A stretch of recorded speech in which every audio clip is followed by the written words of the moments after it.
about the Finance Act and some of the areas. We had prepared a lot of areas, so I'm going to just mention a few. I'll share these notes with you. My co-hosts, you can share the link here, so that my co-host, you can share the link. You fill your email on the link. We are going to share with you the recording and the notes so that you can be able to go through it. And you can also tell me what affected you on the Finance Act, and what affected your company. So number one, carry forward tax losses. I've just mentioned the ones that affect most of our businesses, and then the rest we can be able to follow through. So investor who invested at least 10 billion before 1st July 2025 can continue to use previously accumulated tax losses until fully utilized. Sijui kwa nini walituandikia at least 10 billion is quite high. But I always find that these big companies, and they really know how to push some of these things. And these big organizations, they really do a lot of tax planning and use a lot of this. So you may find a company that is very huge, and because of some of this ruling, they don't pay even taxes. So, but for your company, you can be able to utilize your losses for 5 years. Beyond that, you always see KRA wanting to come and see what kind of business are you doing, vitu mingi. So sometimes having all those losses and sometimes does not post very, very well. Not unless you can be able to have your articulation of your records very, very well. So interest deductibility, the law now clearly applies to businesses involved in lending and leasing. So these are microfinances and those. So especially when you had issues of loans that are defaulting, what happens to that interest? So that now becomes a bit clear. Insurance companies, they had the life insurance fund being now updated to statutory fund, this to align the tax law with the Insurance Act. So that to broaden the wording and to be able to elaborate and to be able to enhance tax to the Insurance Act. Of course, some of these areas are areas that we give public participation. So the insurances comes and say, for this portion is giving us confusion. Why don't you push it? This and this and this. So some of these areas are what I talked about, public participation, so that your sector can be able to have a clear way forward when you're doing some of these areas. Anti-avoidance rules. Anti-avoidance provision has been moved from Income Tax Act to Tax Procedures Act. So the Tax Procedures Act gives, elaborates on penalties, interest, procedures. So this, when you avoid taxes and you default taxes, evasion, avoidance, now when it is at the Tax Procedures Act, there's an elaboration of penalties, interest, procedures, and becomes more broadened on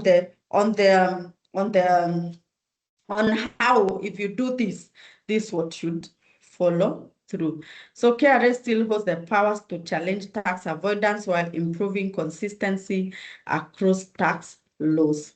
Scrap metal and winnings, these are bets. So scrap metal organization won because they also did public participation and lobbying. This was also one of the biggest sector that had a lot of tax issues. So scrap metal had an issue of VAT, because VAT on scrap metal, they buy these scrap metals without VAT. then they are supposed to sell it, and nasijui hapa kama tuko na scrap metal dealers, they are supposed to sell this scrap metal to cementers ama manufacturers. These manufacturers have been appointed as withholding agents, so they do 2% of VAT. So when they do withholding, you did not buy with VAT, but when you're selling with VAT. So the purchases did not have VAT. And most of these scrap metals were the industries that was thriving with this we call missing trader, buying of illegal invoices and having a lot of tax issues, especially when it came to VAT. And they lobbied, and now they have the withholding on their sales that is at 1.5% of sales, and they have been able to remove the VAT. So this is a win for them, especially now to remove all those missing trader and VAT issues. So this is the power of coming together and being able to lobby and give an alternative. Si kusema tutoleeni. Give an alternative and say, if you do ABCD, this will favor us more, and we can be able to mobilize our people to be able to pay that withholding tax because this VAT is challenging us. Also for betting, when you win that betting, when you win, 20% withholding will be done. And I believe the company, when they do the 20%, they will be able to remit to KRA. Na 20% sio pesa kidogo. So if you're supposed to win 1,200, it goes to KRA. We also share the winning with you. Annual tax return deadline. Remember, we had a lot of conversation on this. KRA stating that they need to have this return done by 4th month. But now this is what it is. The individual will file within the 4 months. They had even stated that nil filers, they file within a month. So now we hold it individual filing to be done within 4 months after year end. So if your year end is January to December calendar year, you're supposed to do it by 30th April. Individual, whether it's a new return, whether you're doing pay as you earn. And also, if you have a business registered under the individual PIN, so make sure that you're able to do it by the 4th month. And for company, they still retained at the 6 months period. So at least wamesongesha wengine as we move to possibly next year, they will also now start moving us again. So we have death benefits and real estate investment. So the death benefits and qualifying transfer of property are now exempted from tax. So when you benefit from death, the taxes, they are exempted when you, especially the benefits, the insurances that we do, zile zinaitwa last what? The benefits that you get out of there, they're exempted from tax if you do some of those pensions, insurances around the death and the real estate investments. Investment allowances, large petroleum and gas storage investment may qualify for 100% first-year capital allowances. Some of these investments are extremely expensive, and they will be able to qualify for the capital allowance for the 100%. Capital gain tax. CGT now applies to certain indirect sales in Kenya asset by non-residents, especially for non-residents. So, especially non-residents, CGT mostly happens for if you're resident in Kenya and you want to sell a property in Kenya. So it is also now, CGT is now recognizing that there are so many non-residents owning properties in Kenya and selling those property. So it is expanding. It is expanding to also non-residents. Foreign employees and national carrier. Certain income earned outside Kenya by non-resident airline employees is now tax exempt. So this is also being a lobby that it makes it easier for Kenya's national carrier to attract international talent. So I believe some of these areas are very industrially connected, very, I don't know, possibly there are issues with the talent of our pilots in that area, so that they can now be able to attract because the now taxes are exempted. Gratuity tax exemption applies to qualified gratuity arrangement for contract lasting at least 3 years. So your contract has to be 3 years and above for you to get exemption of gratuity. So when you stay in a company for some years, kuna gratuity na kuna vile it is calculated. So you have to be at least in that contract lasting more than at least 3 years for you to be able to get the exemption. CBK housing loan relief. So this was also for CBK employees, and this was not adopted. The proposal was to allow additional mortgage interest relief for CBK employees. So, and some of this, because they are really industry, unaona vile nimesema national carrier could be KQ, now we have CBK, as in there are people pushing their agendas in the Finance Acts. Pension benefits paid upon the death of a member are tax exempt. I also talked about that benefits.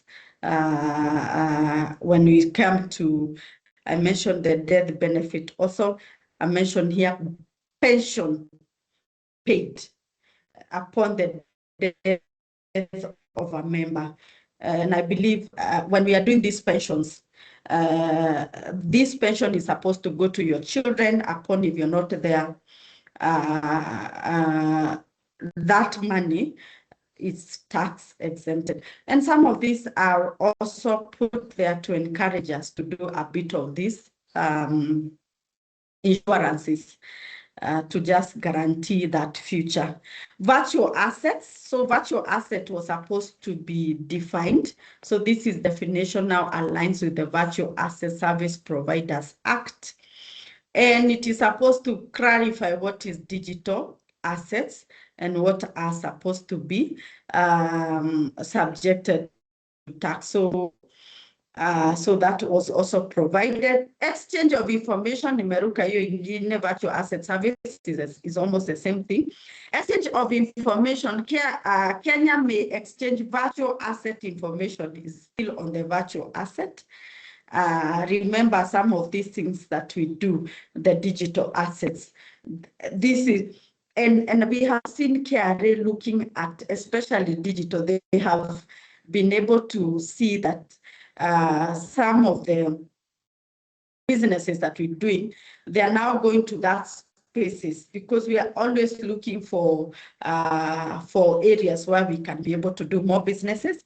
So when they find an area that they've not been able to get their taxes, they can be able to put all these provisions in the Act and guidelines, so that when you're going to these spaces, you can be able to understand clearly.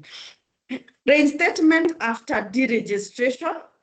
So it also stated that deregistered taxpayers can be reinstated using the same PIN. So if you deregistered a PIN and you come again and say, I would want to to continue with this business. You can still, that PIN that was deregistered can be reinstated, the same PIN. And I also believe the obligations also, you can re-register obligation, you can still register the obligations back. Although the registration is a very long process. I know utaniuliza hapo, the registration of a PIN is a very long process. Especially if you write to KRA and say, remember when you want to close down a company, you close down the PIN. The company at Sharia House. So after you go all those through the process, mpaka kuna ile gazettement of that notice, company is no longer operational, hizo vitu zote. Then with those gazette and what you can bring to KRA, because you can deregister a company, but the PIN is still running and the information is still running at KRA because they don't know these two, the eCitizen na KRA hazija. eCitizen saizi can give you a PIN when you register a company, but when you deregister, you have to provide that information that you have deregistered. And when now KRA comes now to register a PIN, they take you through audit. So they have to audit to make sure that you paid all the due taxes. So pia ni process.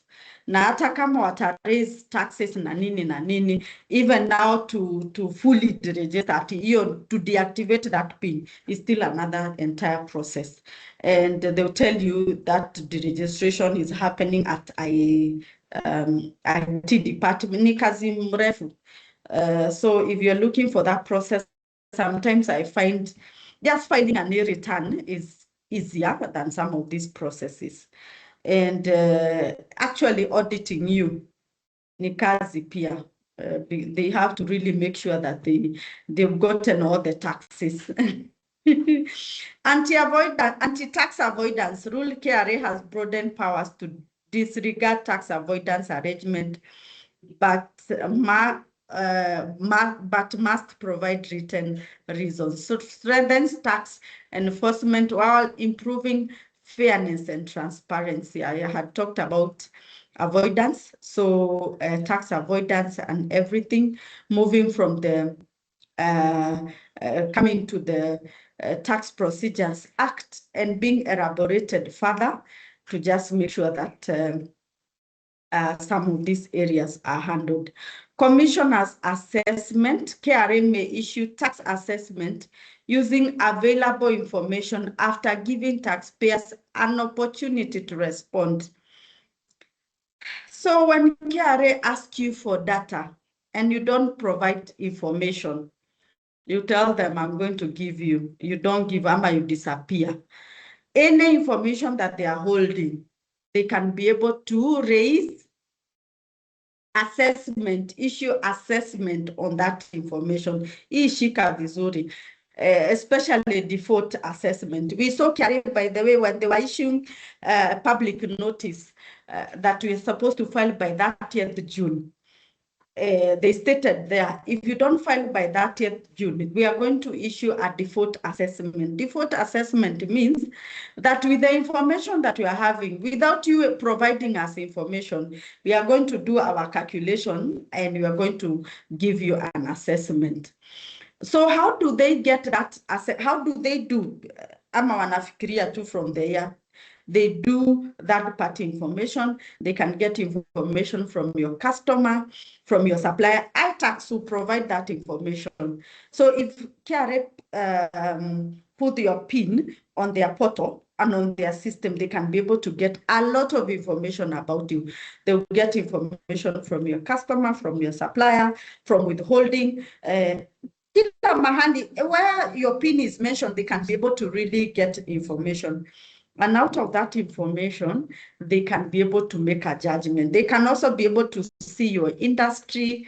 If you're doing imports, out of that information, they go to your industry They go to your industry, they evaluate the information, the profit margins in the industry, how much expenses are there in your industry. So you utaona labda they will be able to estimate your sales, and because they are not able to estimate your purchases and your expenses, wanakuallow 40%, 30%, depending on the industry, and then they issue an assessment. And one day, when you're going to open your iTax portal, you find your assessment there, and then you start on the litigation process where you do objection. You go, now you say, I've come here and I have information, I have documents. The document you are asking now zimepatikana because you've issued me an assessment, and then you start providing information, and then you can go through the objection period. Of course, KRA will always say, oh, we give you time to provide that information. Why did you not come? Why did you not respond? So sometimes such issues will arise that this taxpayer was not willing to give us information, was not willing to and by the way, another big documents they will use for this assessment is your bank statements from the bank. So KRA will write to the central bank requesting for information about your bank statement. And you can imagine if KRA gave you the opportunity to provide the bank statement yourself, and you refused. If they write now to wanaandikia Equity, wapi kila mahali, and they will get all that information. And if they get bank statements which are not sufficient, they look at their portal, they see the directors there and their PIN numbers. Wanaandika tena, give us director bank statement. So it is a very rough period. So sometimes it is very good to just show up and cooperate. Tax amnesty, so the qualifying debt cutoff. So the amnesty is here with us, and we can be able to use the amnesty. Of course, amnesty is supposed to give you a relief of your penalties and interest. And they have added the time. The time now is to that 31st December 2025. So to 31st December 2025, ile ingine ilikuwa to 2024, but to 31st December 20, hata ile filing tulifanya juzi. So if you got a penalty, ama hukuweza kufile on time, system ilikuanguka, that 10,000 ama 20,000, you can be able to get an amnesty on that. So the deadline is to pay the principal is by 31st December 2026. So you can go ahead and do a payment plan. Ukilipa tu, so this is how amnesty operates. If you have arrears of 3 million, unafanya payment plan for that money, unalipa. Ukilipa, unalipa principal system, and I'm hoping we know this. Usiniambie hujui kulipa principal ukiacha penalties and interest. So you have 3 million principal, penalties and interest is like 1.5. So you have 4.5. Ukienda pale kwa system kulipa, unachagua principal peke yake. Unaachana na penalties na interest. And do this always. Ukiwa tu na tax issues, always pay principal. Penalties and interest, hizo unaachana nazo kwanza until you first pay your principal. When the principal is over, you can now start planning about penalties and interest, or you can wait for something like this. Sijui kama we're going to have it next year and the other year. This is a conversation that we saw. Amnesty started coming in about 3 years ago, na imekuwa tu recurrent, inasimama inarudi. So sometimes it's important to just pay that. And when you pay the principal amount, previously these penalties and interest zilikuwa zinajitoa zenyewe, ama there's a way we used to do it, unaweka 1 shillings, alafu unalipa hiyo 1 shillings inajitoa. So we'll figure it out. I'll tell you next month vile amnesty inatoka. if it is giving us a challenge, ama inatoka automatically, you can be able to, we'll tell you how to work it out. Also, if you're having tax issues, if you're having an audit that is going on, a KRA audit that is going on, kindly you can be able to finalize on the audit so that you can enjoy the amnesty. Is also able to push a bit of these cases that you're having. Kama case iko objection, iko tribunal, iko ADR, push so that it will be finalized so that you can be able to enjoy some of these. Sometimes we have cash flow issues. So you might be KRA is demanding 5 million, na hata ujui mahali zitatoka. So what you can be able to really pay hata ukapewa hii amnesty ni like 1 million. You still enjoy penalties for that section. So there's a way we do it. So I guess I'll do an elaboration next time. My co-host andika hiyo mahali. So there's a way, for instance, if you do VAT itakuwa every month. You have like VAT for 12 months. Zile hujakuwa umelipa ama zile assessment KRA walikuwekea.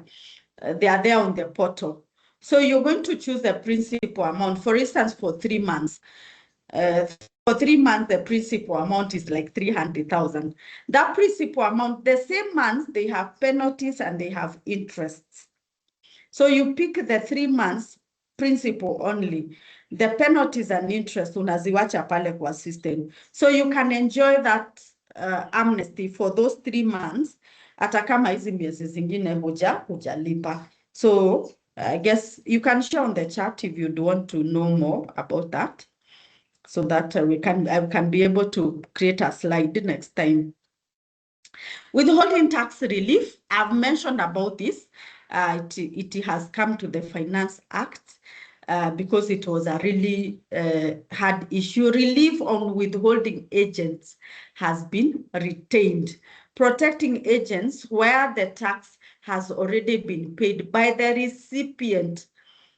So this was happening mostly for withholding tax agents. KRA has appointed you as an agent. You're doing VAT, 2% withholding. You've not been able to withhold on this client. After that, you pay them fully. When KRA comes, they tell you to pay 2%. Now already ulipatia you pay them fully. So at the moment, KRA will charge you penalties and interest for not doing this. So that is how the cases are happening at the moment. So this is a relief. Of course, as a tax agent, it is very important for you to do full withholding, because at the end of the day, you still KRA will always raise issues on those withholding that you're not doing. So this is always a very big tax issue. So if you are withholding agent, whether umechaguliwa kama VAT, whether ni rental, there are companies that are chosen as withholding agents for rent, especially if they are having a lot of commercial space. Just be able to do some of this,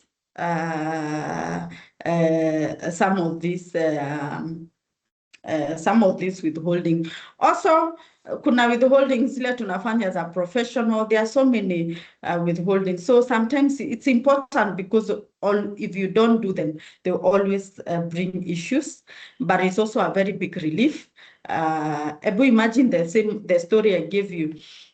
KRA will come and pick all your purchases and see your purchases for the whole year is 50 million. You withheld 2% for 20 million. 30 million you did not do. And I said withholding for VAT, it is done upon payment. Withholding is done upon payment. So someone might raise an invoice, but you've not paid for it. If you're not paid, you're not supposed to do the withholding. So upon the point where you are paying them, whether ni cash, whether ni check, you're supposed to do the withholding.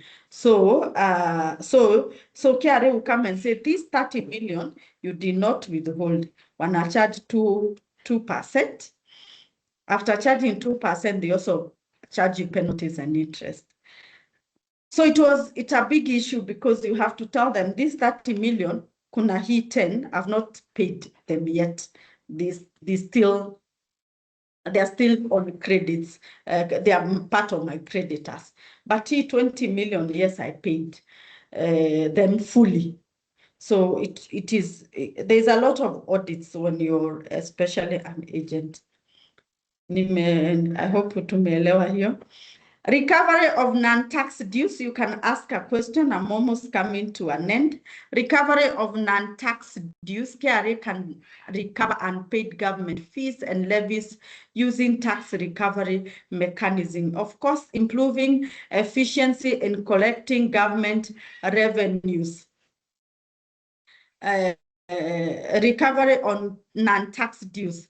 So KRA can be able to recover government fees and levies. So we have so many levies and government fees, rand rates, all those fees and levies. So this is something that you're going to see how KRA can be able to come in. And we even have something like affordable housing levy, which is part of a levy. And there's a time, I guess last year, KRA came so much to ask us about affordable housing levy. Now by then, mnaweza niambia hapo kwa chat if you're still paying affordable housing levy. And KRA sent a lot of letters when they started comparing our salaries, wages, and comparing if we are paying the affordable housing levy. And when we started answering the questions, it was not clear who should collect these levies.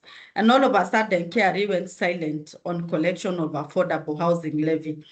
And it started being an area of issues. And I'm sure some of these levies, your affordable housing levy, during my letter hiki too. So there was a tug of war. Who should be able to ask, who should be able to follow if companies are doing these levies.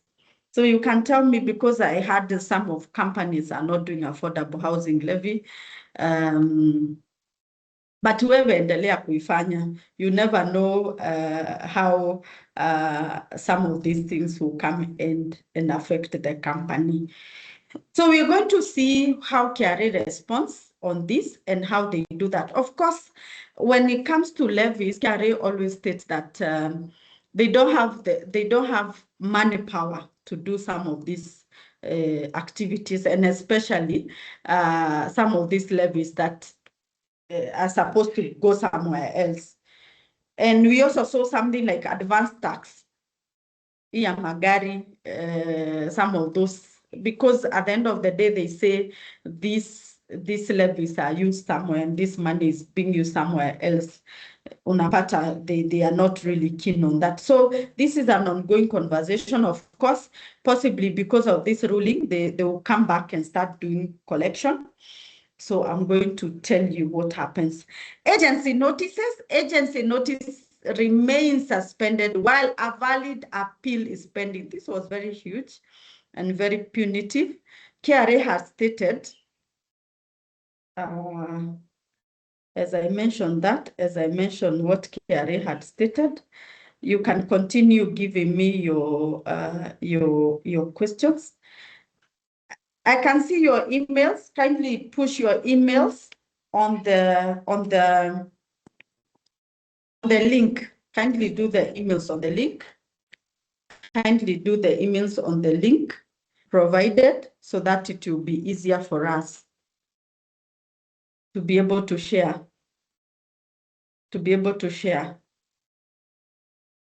Okay. So agency notice had stated that if you have tax arrears, of course, when you go through assessment, KRA assess you, and then you go to objection, you go to the tribunal, to the ADR, to the courts. They had stated that even if you're going through the process, that they will still issue agency notice to recover that money. Remember, you're saying I'm not liable to pay these taxes, and then an agency notice is issued to collect the money. It was very punitive. And what is an agency notice?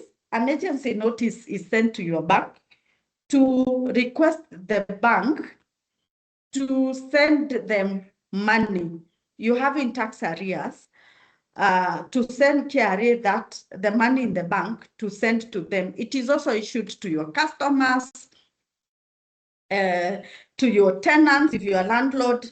And we have seen KRA being so aggressive, even issuing to the customers. And the customers are being instructed, instead of paying this money that you owe this person, pay KRA. And how do KRA know your customer? Know your customer through iTax, through the data that you provide. So they can be able to analyze and see who is your biggest customer. And of course, watajua if you're selling in debt, on debt, they also check pale kwa data, so wanaona kuna pesa customers waja kulipa. So they know when they are sending that letter to the customer, the customer can pay them. Of course, what happens if you receive that agency notice, as tuseme sasa ni wewe unai-receive on behalf of your, tutamuita nani, wewe ni customer, so the other person is who? So you receive that letter. Is it a must for you to to send that money to KRA? Because someone asked me that, now receive is a barua, what am I supposed to do? There's no rule that states that you're supposed to send that money on behalf of the KRA, on behalf of that person to KRA. There's no penalties, there's no interest, there's no force. But what I see is that it breaks a relationship that you're having with your customer, client. There's a relationship in a haribu. Kwa sababu, that person calls you and tells you, KRA wamenitumia barua. They are telling me, kwanza, first of all, they say that you're owing KRA 10 million.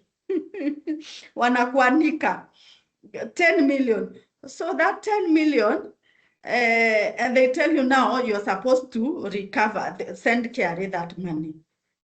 You start having issues. Unaanza kusema, juu kuna tax issues, ama ataniweka pia kwa tax issues. So you start having ideas. So it breaks a relationship that you've been having for business. So that is, I think that is the main thing that it does, but there's no force for you to be able to pay them. Another thing that I see, KRA also sends you letters to tell you to give them information about somebody, information about your clients. They also send you that. They can tell you, we are going through audit with this client, would want you to share with us invoices that they've been able to raise, or receipts. They can also be able to write you that letter.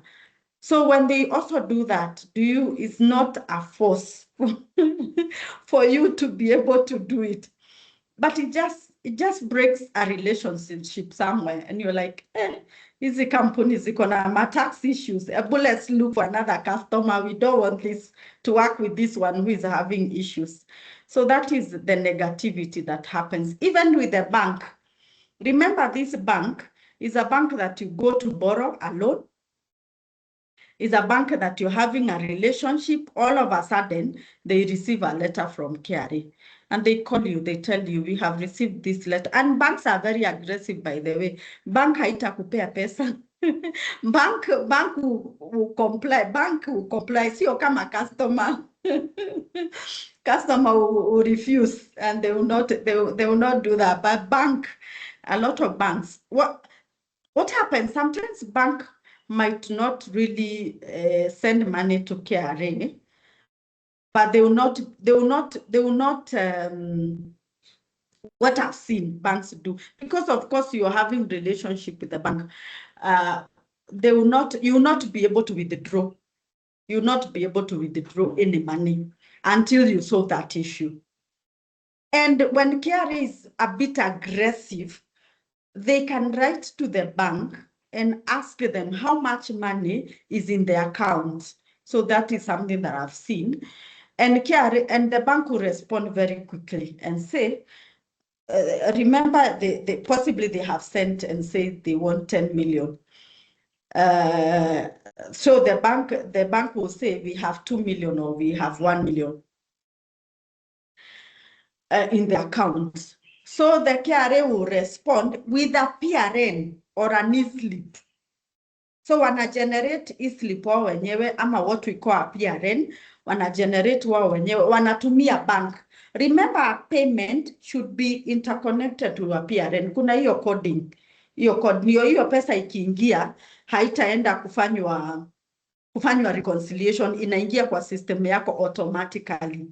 So KRA will raise a PRN to the bank, instructing the bank, hiyo 1 million lipa na hiyo e-slip ama na hiyo PRN.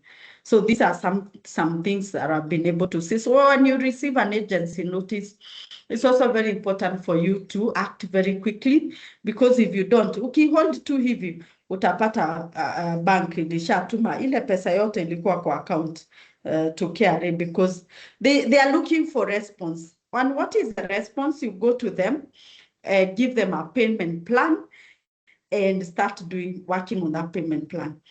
And by the time KRA issues an agency notice, they issue a demand. And if you've seen my TikTok, I've always talked about the process. They issue a demand. There's a process they follow. So you don't wake up one morning and you have an agency notice. And make sure that you follow, you see your emails. They can be able to call you and you can have a conversation when you're having cash flow issues, because some of this happens because you're having cash flow issues. Have a conversation with KRA. Tell them, I know I'm supposed to pay 300,000. I've been able to pay 100. I'll pay the next 15 next week.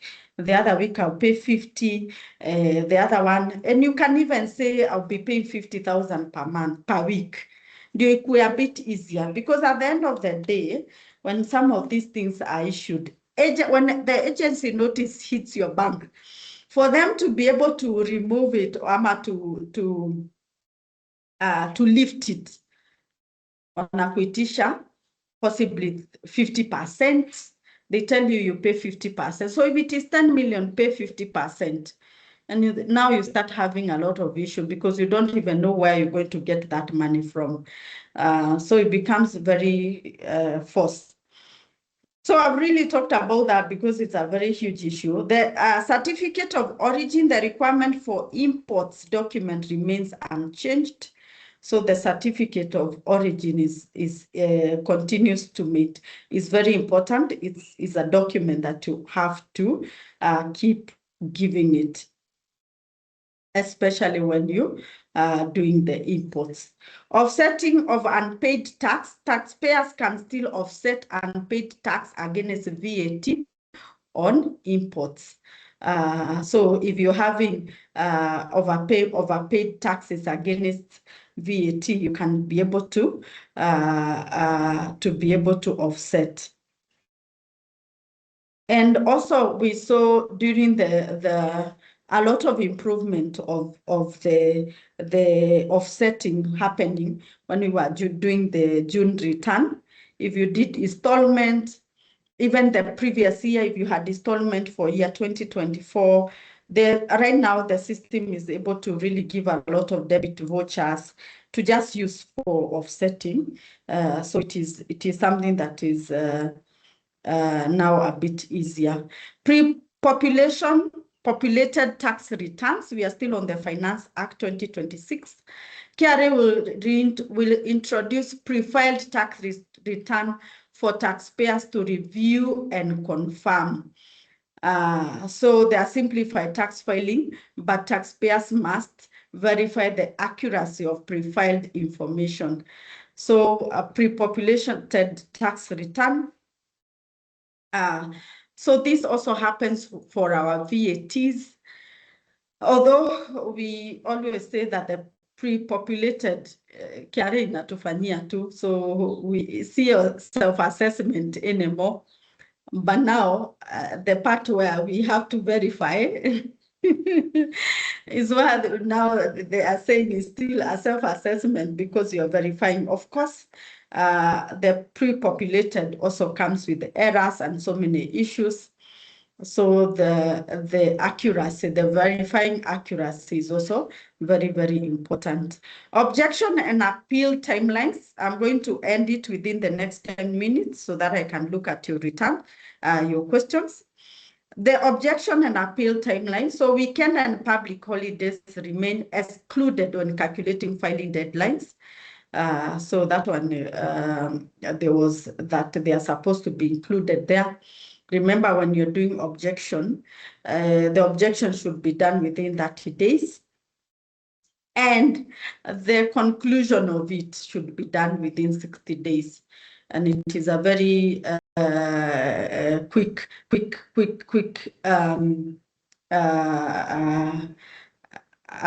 process. So you have to really keep your document. 90 days, your siku kidogo.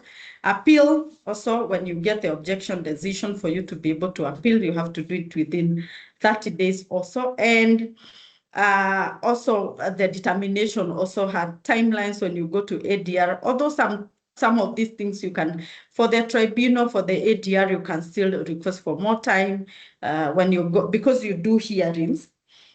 You continue asking for more time, but it comes to a point where the commissioner tells you we cannot give you more time. So remember, for you to go through all this process, objection, appeal, tribunal, courts, kokote, need documents to evidence. So if you have evidence, you can be able, and proper documentation, you can be able to answer all your questions even at the assessing level and be able to conclude the issue. At the objection, you can still be able to do that. Most of us buy time because we don't have documents, we don't, so many issues that most of these processes, zingine is a buy two time. Electronic tax system, this is ITIMS. So penalties for electronic filing failures have been revised with higher penalties. So you are supposed to be able to use ITIMS. Waiver of electronic system penalties. KRA may waiver penalties arising from system errors. When the system was brought on board, there are so many system errors that were there. So make sure the KRA can now be able to waive penalties arising from system errors for case up to 2 million. So you can be able to make it easier to resolve low-value disputes caused by the system. So this one can be done at the station, at the accounts manager's level. And remember, when we are having ITIMS issues, ITIMS lazima ujue kuitumia vizuri. Most of our issues are not even system generated. There is us having poor knowledge of how to use the system. For instance, today, if you do an invoice of 20 million and it was supposed to be 2 million, of course, in a create tax, and then you do a credit note. And sometimes I don't know how we do it, because someone will do something like that and then they will notice next month when the month is over, or something just happens. So a credit note was not raised on time. By then, for you to be able to solve such an issue, when you go to KRA, the process that you follow, even audit, for them to be able to solve some of these issues is very huge. And sometimes, and remember that invoice is raising penalties, interest. It becomes very complicated. Or you're supposed to do something under exempt, unaifanya kwa standard rated. All those issues, for you to solve them, zinakuwa na process mrefu. So sometimes how to use the system well becomes one of the biggest issues. So let me see what I'm going to cover on this. Bad debts relief, VAT relief on bad debts can only be claimed after 3 years instead of 3 years, instead of 2 years. So VAT relief on bad debts. Remember, bad debts, this is something that you sold to a customer, and after selling, you raised an invoice for that customer to be able to pay you. And after some time, the customer is unable to pay you, and you go to claim the VAT on that bad debt. Remember, bad debts you can also claim as an expense. So the part where that you're staying longer is also to make sure that that customer will not come and pay you after those 2 years you will recover. But of course, for you to get the VAT relief, pia kuna ka process. Delays, impact delays of VAT refunds and affecting business cash flow. So it's also the impact of that. For you to get refunds and those, there's a process that you have to follow, audits na nini. So it's like a process also. VAT invoices remain limited to taxable supplies. Taxable supply maintains current invoicing requirement for registered taxpayers. So VAT invoices remained limited to taxable supplies. So if you're selling anything that is vatable, the one who is supposed to do VAT. You have to be registered for VAT, whether under zero rated, exempt, standard rated, for you to be able to issue VAT invoices and also to claim them. And we had an issue with of that VAT element, by the way, for people who are not registered for VAT, but they got purchases that were vatable. When you go to eTIMS data, eTIMS data was giving us exclusive of VAT.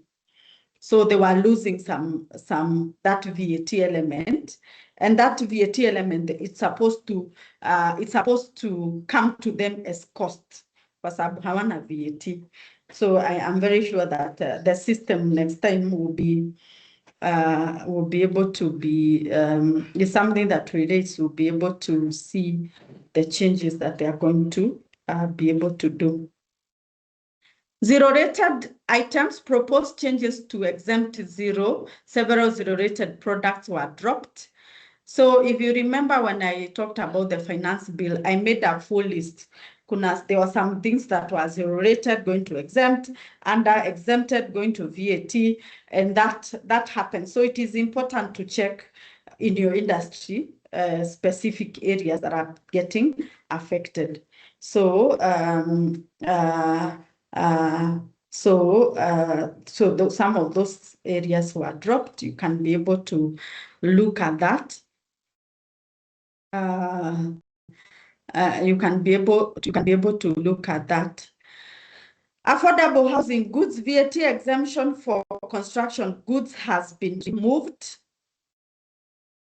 So there was a proposal for VAT exempted for construction goods, raises development costs, although input VAT may still be recoverable. Of course, this was to push the affordable housing area. Construction materials are vatable when it comes to cement, steel, all that. So when you come to this and you exempt them, it's a very huge department. And of course, how do you determine that this is affordable housing? Of course, kuna zile zinajengwa affordable, but there are also other schemes that are done by individuals, and they go get a certification that whatever they are doing is affordable. So that has been removed, has been has been removed. Also under VAT, I talked about scrap metal that has been now VAT exempted. And then after the exemption, there is a withholding that has been replaced, of course, in a simpler manner for them to be able to do work. National Infrastructure Funds project, goods used to approve the National Infrastructure Fund project are VAT exempt. And for you to be on this project, they have the exemption. I mentioned that exemption on a project. You have to get the exemption certificate from Treasury. So don't get a tender, imeandikwa exempted, and you say, now I'm exempted. You have to get the exemption certificate. And previously I've elaborated cases in the tribunal and in the courts of companies that got tenders that were exempted, but they did not get an exemption certificate. After the project is over, KRA comes and tells you, give us an exemption certificate. You don't have it, and they charge you the full entire project VAT, and it comes as a big case. So before you sign those documents, tell them, before I do this, let me take me through the process and give me that exemption certificate. And of course, that exemption certificate is also the certificate you use to buy some of these items. So we had pharmaceutical issues, aircraft, of course, also enjoying a bit of VAT exemptions. You can be able to look at the VAT, what was exempted, what moved out. The other time I elaborated a full structure, but here I just mentioned each one of it, even electrical bicycles. Some of these areas are put there to be able to promote some of these industries.